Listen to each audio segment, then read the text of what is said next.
2015's Francesca is an attempt to recapture the style and feel of an authentic 70s Giallo film. Written and directed by Luciano Onetti and co-written by Nicholas Onetti, who together have just 3 credits between them, and are probably best known for their 2013 suspense horror Deep Sleep. Giallo, for the uninitiated, was a subgenre of horror thriller that began in Italy. At their core, they're effectively whodunit murder mysteries, but usually significantly gorier, and very 70s or 80s as well, depending on the decade that they were made. While usually the killer is just a person with a grudge or a hidden agenda, occasionally they can have a paranormal aspect to them, and occasionally they can even turn into just straight horror movies. If you're still confused as to what Giallo is, I'd recommend you go and dig out Dario Argento's Deep Red, as it's pretty defining of the field and a superb film in its own right. Francesca attempts to mimic this genre heavily by stylising the film to match that of the 70s murder mystery movies. And that, coupled with the price, I found this copy at my local supermarket for £3, compelled me to check it out. What I found in this film has left me with a lot of mixed feelings, so this may come across a lot less like a review and more like a stream of consciousness as I try to work through how I feel about this film. So, Francesca follows 2 detectives who are trying to crack the case on a multiple murderer who kills their victims and leaves them with rare coins in their eyes. The detectives receive a note from the killer that's a reference to the book The Divine Comedy. So, looking for answers as to what the reference refers to, they decide to talk to a local playwright for answers. Subsequently, at the same time, it's the 15th anniversary to the day that the playwright's daughter, Francesca, disappeared during an attempted robbery that left the playwright bound to a wheelchair. As the mysteries begin to pile up, much like the bodies, our detectives might uncover much more than just who the murderer is, as this film enters weird and dark territories. As mentioned, one of the things that really drew me to this film was the fact that it was attempting to imitate and replicate the feeling of the 70s Giallo films that inspired it. In fact, the trailer for this film looks really quite impressive, and you really get the feeling that it could have been made in the 70s. It has a grainy and stilted look and feel to it that certainly puts you in the mindset. Because of this, I was expecting something quite special, much like how The Love Witch was made to look like a late 60s, early 70s film with frightening accuracy, even though it was made in 2016. However, it would appear sadly that the authenticity is fairly limited here. The movie is shot with modern cameras and isn't presented from a film print copy, nor has it even had the VHS treatment. This film's been harshly colour corrected to look like a washed out film print, and then there's been a very minor film grain filter put over the top of the footage. It's a cheap effort, which is terrifically disappointing, because even running this film through a VCR would have at least given it some realistic feeling of authenticity. I'm almost certain that they tweaked the trailer to actually look more believable as a film print than when compared to the actual film. I mean, look at this brief extract I VHS'd. It took me 15 minutes to do this, and you can tell it's night and day. It's a real testimony to the idea that what format you choose to present your film in will greatly affect the tone. Not everything needs to be shot in crisp and clear 4K. Choosing what you shoot on can be just as important as what you shoot in itself. The cinematography is a definite step in the right direction. I'd say that 80% of the time it's gorgeously faithful to those early Giallo movies, with wonderfully handled use of crash zooms, Dutch angles and composition to really put across that authentic feeling. It also has some very nice use of colours, with reds, greens and blues being used throughout to help stylise the film further. The remaining 20% though is a bit awkward. It's either shots that look a little bit too modern for the time that this film is trying to replicate, which, I mean, there's nothing wrong with doing that if you weren't selling your film on how accurate to 70s Giallo cinema it is. But because of this, they just seem a bit odd and out of place. Or the other problem is that it all goes into experimental student film territory, with a couple of sequences springing to my mind that were very heavily reminiscent of that edgy kid in film school who thinks that showing boobs, blood and guts with arty coloured lighting automatically made them the de facto film genius. Me, basically. Oh. These sequences feel totally out of place with the rest of the film. They add nothing to the plot, they don't aid you in figuring out who the murderer is any quicker, and genuinely they seem quite out of place. But it all looks really nice. The lighting's very impressive too, with some really nice use of shadowing to create depth and atmosphere, particularly during the studenty experimental bits, which arguably feature some of the nicest shots mixing coloured lights and shadows to create an interesting and fresh set of visuals. I mean, it's not perfect, but it's pretty damn nice. The thing that impressed me the most about this movie was its soundtrack.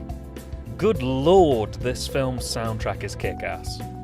Not only does it get that mid to late 70s semi-synth funk pop down to a T, it all sounds original and suits the tone of the film perfectly. It's up there with some of the best film soundtracks I've ever heard. It's easily the best aspect of this film, and if they ever chose to release it, I'd be one of the first to buy it. The direction is a bit of a mixed bag as well. While there has been a distinct attempt to dress the sets and cast with props and costumes accurate to the period they're trying to recreate, there isn't really very much stage presence from the cast, who sort of seem to enter and exit the scenes without any kind of power behind them at all.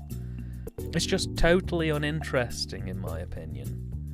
I mean, I can't comment on the actors' performances in terms of how they deliver the script, as the film is almost entirely subtitled, and while subtitles come close to putting across what the script is actually saying, they aren't always 100% reliable, so I can't in good faith say that any performance is better than any other. The physical acting, though, is very dull. Most of the death scenes are fairly tame, and none of the actors physically show themselves to be anything other than not really that special. Now, my biggest problem with this film: the script. This film's plot is just painful. The basic elements all sound good on paper. Missing daughter, serial killer on the loose, detectives hot on the trail, but there's almost no character development, and the plot regularly starts and stalls throughout its 75-minute runtime. The detectives do very little, and the other cast members of the film act almost as window dressing. None of them feel like real people. Our main characters, the detectives, don't go through any kind of learning curve or transformation, and I honestly couldn't tell you one of their personality quirks or traits. It was like watching two placeholders for over an hour. They don't even do that much detective work. From what I remember of the film, they go to the park where the first body is found, talk to a witness, talk to the playwright, sit in a study for an eternity, go for a drink, go to play pool, go to a library, and then the end of the film happens. All the while you don't get to know who these characters are, they just regurgitate plot points and talk about things with an air of foreshadowing. There are several points where the film actually grinds to a halt while we follow the killer for a bit. Or we have a weird, unnecessary experimental bit. And much like Alien Species, this movie has completely needless nudity in it. And I think it's only there to help boost the certificate, because again, the film would actually be quite tame with those scenes taken out.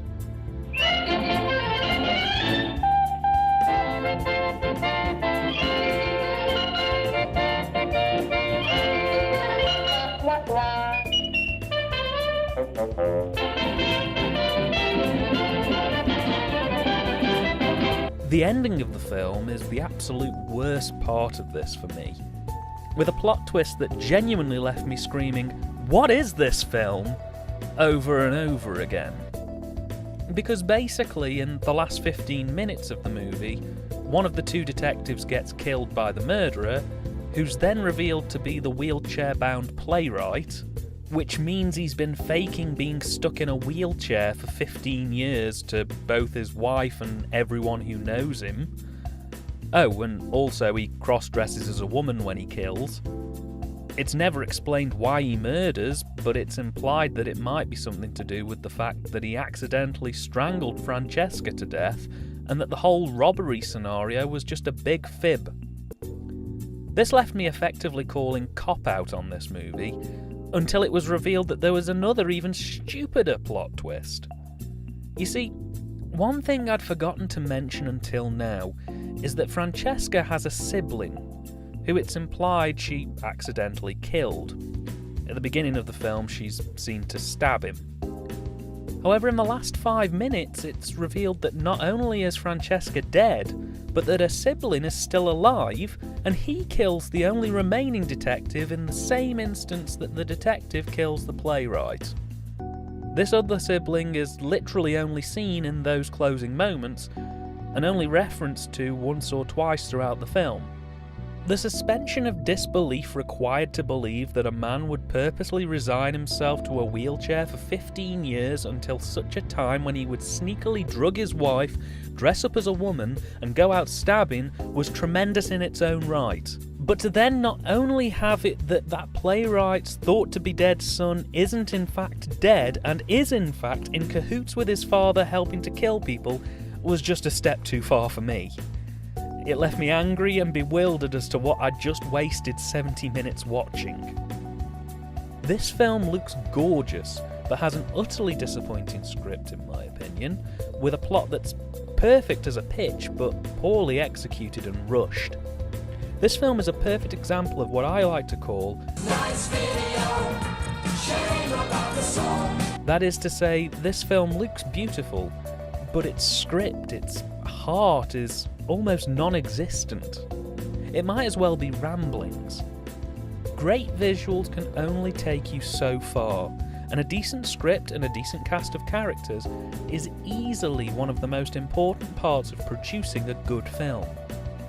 I would watch a snowstorm if it had a good cast of characters talking through it. It's quite depressing really, because I really wanted to like this movie. And in many ways I do.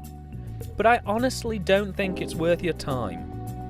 If its soundtrack ever gets a release, buy it. It's absolutely awesome. But there are better films out there in all honesty.